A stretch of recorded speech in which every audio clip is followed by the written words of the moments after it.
and sharing the screen. And let's go to the page of important dates. Today we're reviewing. We'll go over that practice exam 4 and whatever you folks want to from the homework. Again, Review, so we need to focus. everybody's mute themselves, please. The final is a week from today. It'll be available from 8 in the morning to 8 in the evening. Again, if that time frame does not work for you, you must email me before Thursday so we can make other arrangements. And it's Thursday, right? It's What? on a Thursday. It's on the It's on Thursday. a Thursday. Okay, all right, good. And that'll be the last day of class. Professor, Yeah? I work and I don't get home until 6. Is there any way you can make that a little bit longer? Yeah, talk to me outside of class time and we'll make a separate arrangement for you. I'm not going to make it longer for the entire class. If somebody has an exception, I'll deal with it. But most people should fit in that time frame. Okay. Right? And then I know we're going to go over the review today. Are you going to go over amortization again? Because okay. That's on the review and we're going to look at that homework before we begin. Okay, great. Thank you. Okay. If somebody can't make that 8 a.m. to 8 p.m., I'm more likely going to set up a time for you on Wednesday than later on Thursday. Okay.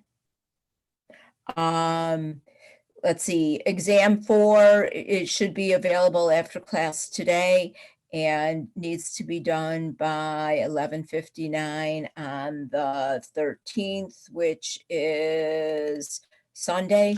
The final day for my math lab to be turned in is the 14th, and project 4 is due the 15th, which is Tuesday. So everybody's got those dates. They're set in stone unless you make alternate arrangements with me. After the 14th, any My Math Lab that is not done will be replaced with a 0. Next, let's go to homework. What, if any, oops, this is not your class. Let's try that again. What, if any, sorry. When did you say exam 4 was due? Because mine says tomorrow. Your My Math Lab says it's due tomorrow? Exam 4 due the 11th. Well, let's change that right now because I must have initially said it was due the 11th and I pushed it back until the 13th.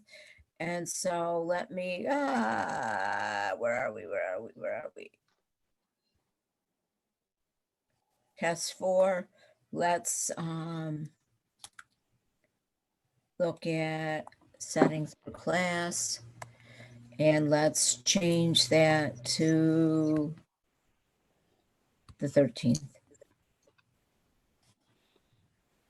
Better, Chris? Thank you for pointing that out.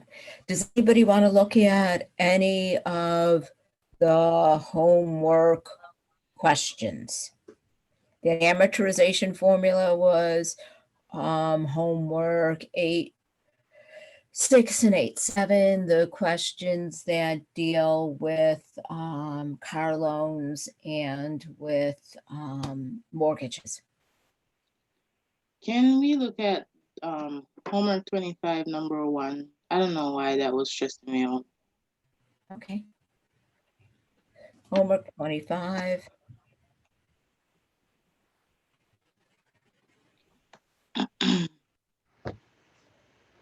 Question number 1. Oh, question number 1 was at the beginning. Hello, why did I bother doing that? Sorry about that, huh? In Greece, oh my God, how do you pronounce that name? I should remember from the movie, Kaniki. I love hot rodding work of art on wheels. Let's assume he wanted to purchase his first new car in 2015. The cost of the car is $20,000. He'll have a $4,000 down payment, but will finance the rest at 4% for 60 months. What will his monthly payment be? So in order to find the monthly payment, let's see the car, costs $20,000. He's paying $4,000 down, so he's paying $4,000 out front. So he has to finance $16,000. So that's what he needs to borrow. Is that line of reasoning all right with everybody? With a car loan, like with a mortgage, we're going to use that amortization formula where the payment is equal to P times R over N over parentheses 1 minus parentheses 1 plus R over N close parentheses to the negative NT close. The P is the amount that he's borrowing, so that's our 16,000. The rate is 4%, 0.04. He's making monthly payments, so N is 12. Now they give us T. They tell us it's going to be 60 months,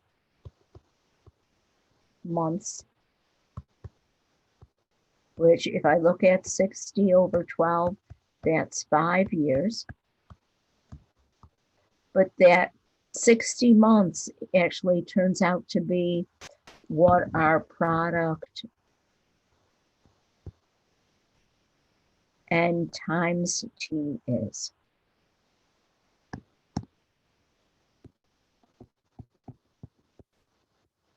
Is that part identifying those values all right? Yeah. So now putting in big P is 16,000 times parentheses R is 0.04 over N is 12 over parentheses 1 minus parentheses 1 plus 0.04 over 12 to the negative NT is 60. So now I'm going to find my calculator. Usually finding it is the hardest part for me. Does anybody else got those issues? But I got it.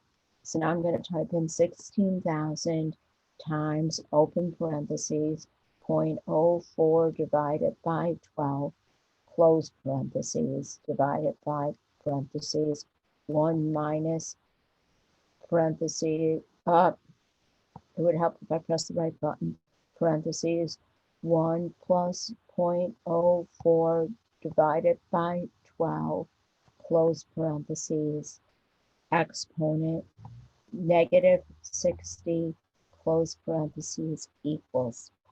And so doing that, I get that the payment is 2946643.529. The decimal point is here. I apologize, I didn't state that. They want you to round to the nearest dollar. It doesn't say round up, so you would round using regular rounding rules. But using regular rounding rules, this would round to $295.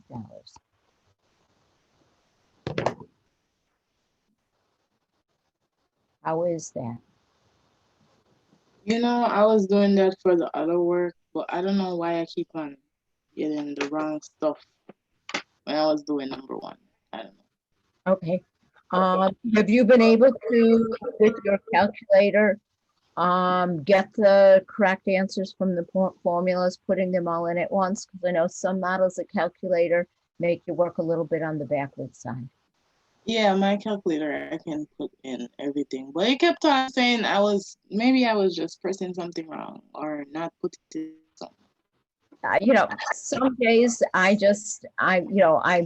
make careless mistakes typing. What I like about the calculators that have 2 lines of display is if you type it in and you look at your answer and you just say that's definitely not right, you can arrow up and arrow back and forth through what you had already typed to see if you can find the typographical error.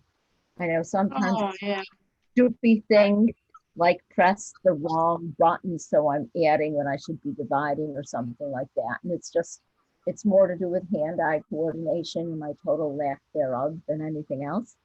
It's just like, and I'm going to apologize now for a whole semester's worth of emails that were probably full of typographical errors. I really can sort of spell, I can't type.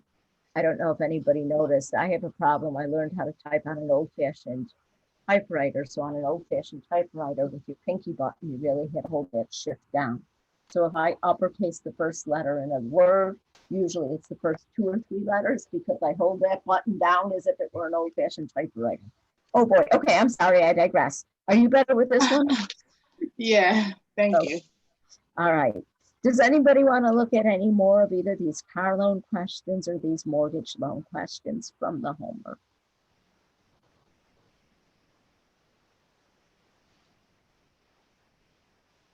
If not, I just remembered word of advice that I gave the other section that I forgot to give you guys at the start of class today. And so let me exit out of this. Let me go into my labs, and my labs, let me go not to your class, not to the other class, but to yours. And in my labs, and I don't know, I just have a tendency to put everything in content because to me it seems to all be course content. In content, in handouts, I put the chapter 8 formula sheet. I got this version, oh my God, this morning it took 10 minutes for a PDF to upload in Blackboard. That happened so fast, I'm so relieved. Okay, again, I'm sorry. I put this formula sheet in here. It's the same one that's in the textbook on page, right around page 357 at the end of chapter 8. It's also in the virtual textbook right before, at the end of the chapter review. Please do me a favor, do yourself a favor, and print this out. If you don't have access to a printer, save it someplace where you can have access to it during the test and also during the final. I like this version because it's got the formulas grouped by simple interest, compound interest, the annuities formulas, which are only used for annuities, and the amortization formula, which is used for those installment loans. Realizing each of these formulas over here, I is solving for the interest, A is solved for the future value. Here you use A if you need the future value, P if you need the principal, Y is the yield that we use to compare. A is if you're looking for the future value, P equals is if you're looking for the regular deposits, and payment, PMT, is the payment for those fixed rate loans. Then you use the payment for the loans, you use the P equals for an annuity and investment that you're getting to. The different formulas because over here in annuity, the interest is going up, the amount is going up. Amortization is backwards, the amount is going down, so the interest is going down. But make sure you have access to this for the test and make sure you have access to this for the final, okay? In the final exams, this is how you're gonna set in this order, you're gonna set the test, right? What do you mean in order? Like simple interest, compound interest. No, not necessarily. And in the test, they might not necessarily be in that order. You have to look for those keywords, simple interest, whether it's an annuity, whether it's a compound interest, compound. You know, you're going to have to look for those keywords. You're going to see as we go over the review sheet is my old hand typed test. And in my old hand typed test, I used to boldface the keywords that you had to look for.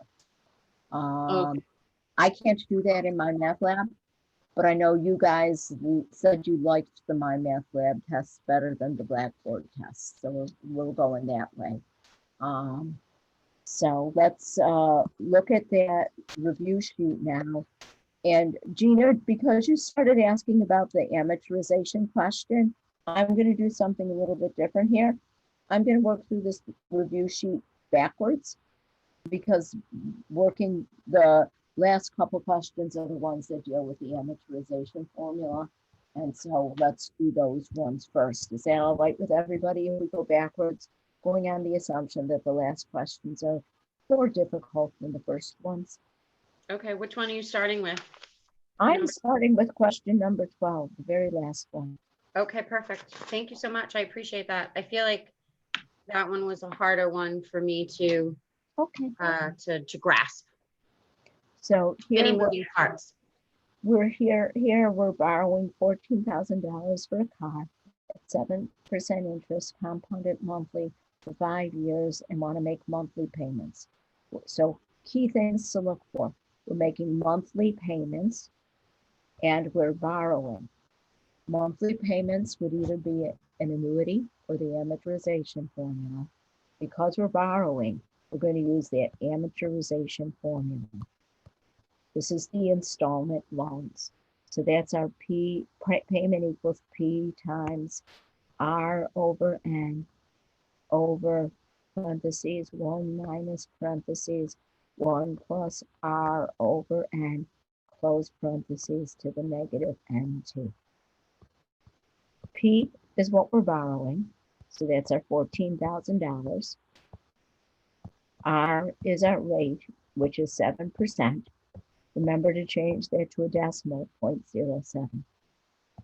T, we're doing it for 5 years. Sometimes with these questions, it's a little hard to find N, but you'll notice that most of these loans are making monthly payments, and if it's monthly, N will be 12. And so combining those, multiplying NT means we'll be making 60 payments. Does anybody have any questions on where any of those numbers came from or their formula choice? Now that I've picked my values and I've picked my formula, I'm just going to replace P with what it equals to, 14,000, parentheses, R is 0.07, N is 12. We're just replacing the variables with what they're equal to. This would be 1 minus parentheses 1 plus 0.07 over 12, close parentheses, whoops, to the negative 60th, close parentheses. And those parentheses are important. Make sure you write them. Make sure you type them. They make sure we follow the correct order of operations. And so now I've got 14,000 times parentheses 0.07 divided by 12, close parentheses, divided by open, 1 minus, open parentheses again, 1 plus 0.07 divided by 12, close parentheses, your exponent button, negative 60, close parentheses, equals. And my display is 277.21677796. And I'm writing the whole display because I want to stress that we have to pay close attention to the wordings of the questions. This one asks you to round up. So rounding up, I would round it to 278. If that word up was not in there,